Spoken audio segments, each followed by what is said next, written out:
नमस्कार दोस्तों, कैसे हैं आप सब। तो दोस्तों, आज की इस वीडियो में हम देखेंगे विसर्ग संधि। मैंने आपको स्वर संधि और व्यंजन संधि की वीडियो अपलोड कर दी है। आज की वीडियो में हम विसर्ग संधि देखेंगे। तो चलिए डिटेल में देखते हैं विसर्ग संधि और विसर्ग संधि के बारे में जानते हैं। देखिए, विसर्ग संधि। विसर्ग संधि क्या है और उसके नियम क्या है, हम इस वीडियो में देखेंगे। तो विसर्ग संधि के नियम और उदाहरण देखिए। विसर्ग संधि क्या है। विसर्ग संधि विसर्ग के साथ स्वर या व्यंजन मेल से जो विकार उत्पन्न होता है उसे क्या कहते हैं, विसर्ग संधि कहते हैं। या दूसरे शब्द में हम कह सकते हैं कि स्वर और व्यंजन के मेल से विसर्ग में जो विसर्ग होता है उसे क्या कहते हैं, विसर्ग संधि। अब बोलोगे आप विसर्ग क्या है, तो देखिए विसर्ग, आप बोलोगे विसर्ग क्या है, तो ये देखिए विसर्ग। ठीक है, अभी हम नीचे आगे पढ़ेंगे, देख लीजिए ये विसर्ग बता रही हूँ आप, विसर्ग। तो अब नीचे देखिए क्या है कि हम ऐसे भी कह सकते हैं कि विसर्ग के साथ जब किसी स्वर अथवा व्यंजन का मेल होता है तो उसे क्या कहते हैं, विसर्ग संधि। अब विसर्ग संधि के नियम हैं। तो पहला नियम क्या है, देखिए विसर्ग संधि का पहला नियम है, यदि विसर्ग के पहले, क्या बोल रहा है, यदि विसर्ग के पहले अ आए, क्या आए, अ, और उसके बाद अ वर्ग का तृतीय, चतुर्थ या पंचम वर्ण आए।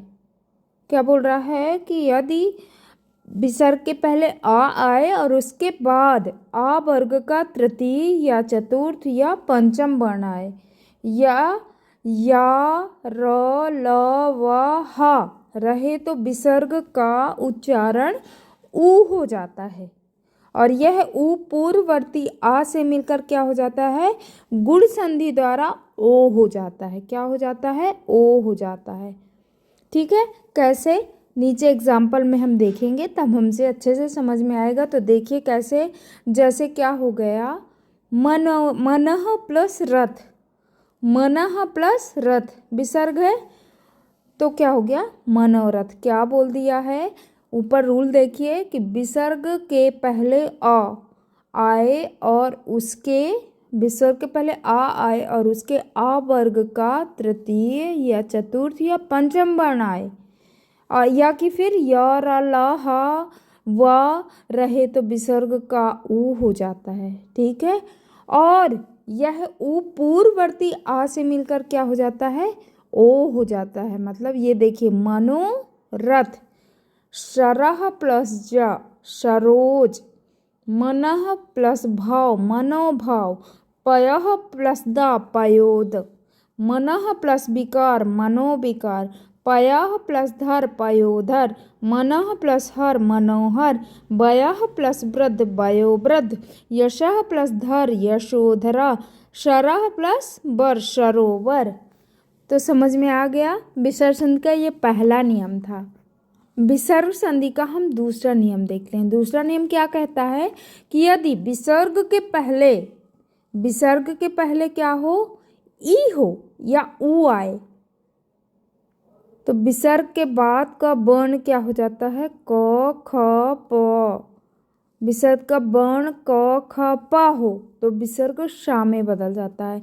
यदि विसर्ग के पहले ई आए, देखिए ई है छोटा ई या छोटा ऊ, और विसर्ग के बाद का वर्ण क्या हो, क ख प फ हो, तो क्या हो जाता है, विसर्ग सा में बदल जाता है।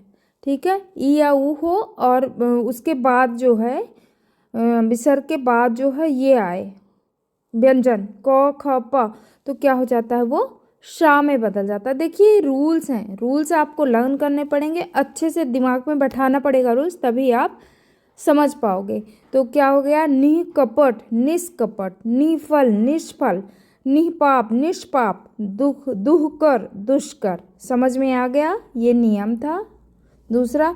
तीसरा नियम क्या कहता है, देखिए विसर्ग संधि का तीसरा नियम कहता है कि विसर्ग से पूर्व, क्या बोल रहा है, विसर्ग से पूर्व यानी पहले अ तथा अ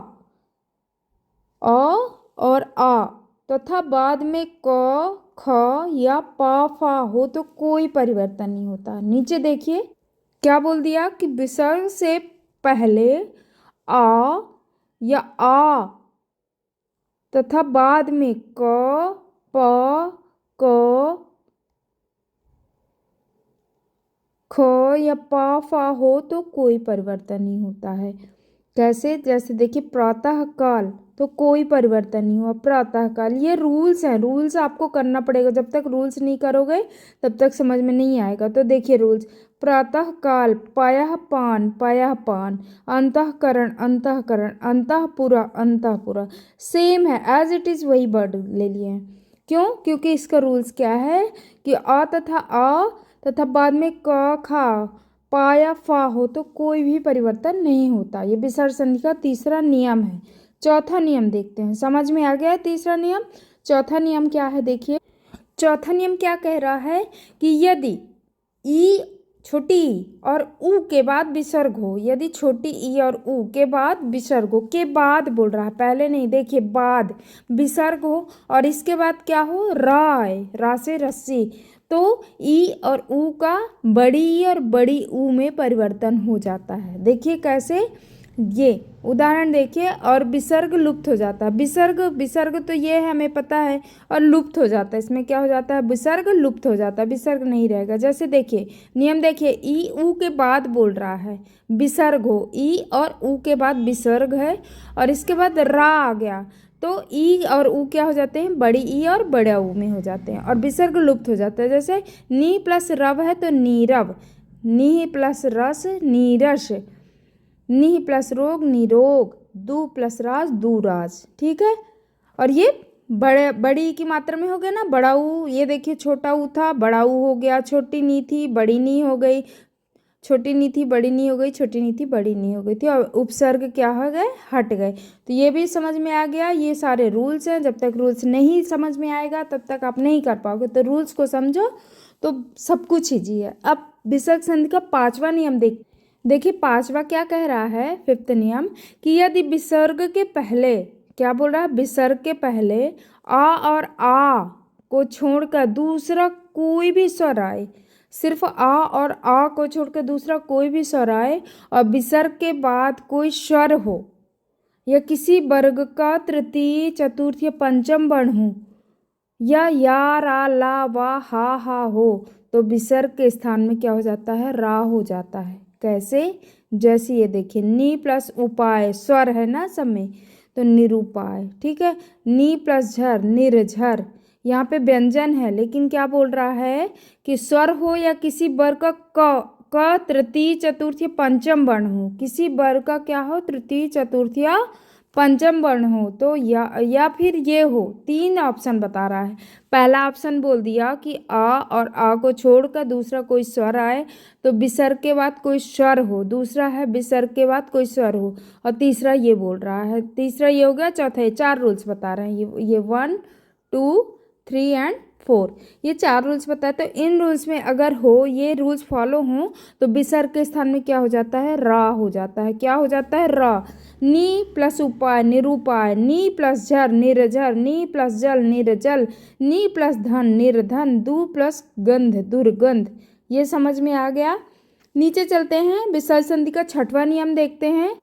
अब विसर्ग संधि का छठवां नियम क्या बोलता है कि यदि विसर्ग के पहले कोई स्वर हो, विसर्ग के पहले कोई स्वर हो और बाद में च छ या शा हो, तो विसर्ग का शा हो जाता है। क्या हो जाता है, शा हो जाता है। कैसे?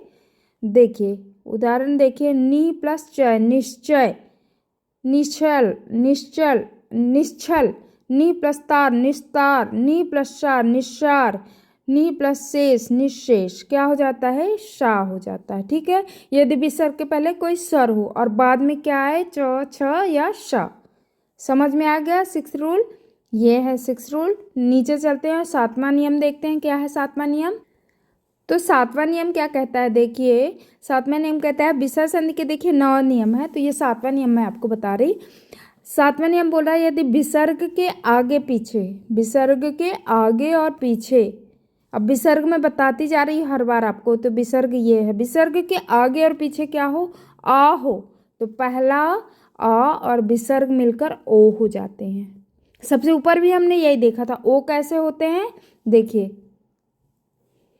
ओ कैसे होता है, यहाँ हमने देखा था पहले नियम में क्या था, यदि विसर्ग के पहले आ आए और उसके बाद आ वर्ग का तृतीय चतुर्थ या पंचम वर्ण आए, या कि फिर या रा ला वा हा रहे, तो विसर्ग का ऊ हो जाता है। और यदि यह ऊ पूर्ववर्ती आ से मिलकर गुण संधि द्वारा मिले तो गुण संधि द्वारा वो क्या हो जाता है, ओ हो जाता है। और इसी प्रकार देखिए नीचे नीचे क्या कह रहा है ये कि यदि विसर्ग के आगे पीछे आ हो तो पहला आ और विसर्ग मिलकर ओ हो जाता है, और विसर्ग के बाद वाले आ का लोप हो जाता है। क्या हो जाता है, लोप हो जाता है, तथा उसके स्थान पर लुप्ताकार का चिन्ह लग जाता है।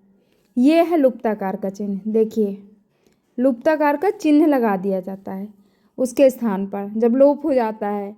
ठीक है, जैसे एग्जाम्पल देख लीजिए, ये प्रथम प्लस अध्याय तो क्या हो गया, प्रथमोध्याय। मनः प्लस अभिलषित, मनो अभिलषित। यशा प्लस अभिलाषी, यशो अभिलाषी। ओ हो गया और ये लुप्त जो हो गया तो यहाँ पे ये चिन्ह लग गया। समझ में आ गया। 8वां रूल देखते हैं। अब विसर्ग संधि का 8वां नियम क्या कहता है, देखिए, विसर्ग से पहले आ को छोड़कर किसी अन्य स्वर के होने पर और विसर्ग के बाद रा रहने पर विसर्ग लुप्त हो जाता है। क्या हो जाता है, विसर्ग लुप्त हो जाता है। और यदि उससे पहले हर्ष स्वर हो तो वह दीर्घ हो जाता है। इससे पहले क्या हो, वो हर्ष स्वर हो तो दीर्घ हो जाता है। जैसे नी प्लस रस, नी रस। नी प्लस रोग, नी रोग। समझ में आ गया। अब विसर्ग संधि का 9वां और लास्ट नियम है जो क्या कह रहा है कि विसर्ग के बाद श श श होने पर, ये क्या है, सलजम वाला श, षटकोण वाला श और सरौता वाला श होने पर या ता विसर्ग होने पर यथावत रहता है या अपने से आगे वाला वर्ण हो जाता है। कैसे, देखिए, नि प्लस संदेह, निसंदेह अथवा निस्संदेह, नि प्लस सहाय, निसहाय अथवा निस्सहाय। तो क्या बोल दिया नियम, 9वां नियम, कि विसर्ग के बाद शा शा शा होने पर, विसर्ग के बाद शा शा शा होने पर या ता विसर्ग यथावत रहता है, ठीक है, या अपने से आगे वाला वर्ण हो जाता है। समझ में आ गया। तो दोस्तों देखिए, संधि की पूरी वीडियो कंप्लीट हो गई, जिसमें मैंने आपको एक पर्टिकुलर सिंगल मैंने आपको वीडियो बनाई है। स्वर संधि की अलग, व्यंजन संधि की अलग और विसर्ग की संधि की अलग। तो दोस्तों मुझे पूरी तरह से उम्मीद है कि आपको अच्छे से समझ में आ गई होगी संधि। और अगर आपको कोई भी डाउट्स है तो आप प्लीज़ कमेंट्स करना। धन्यवाद।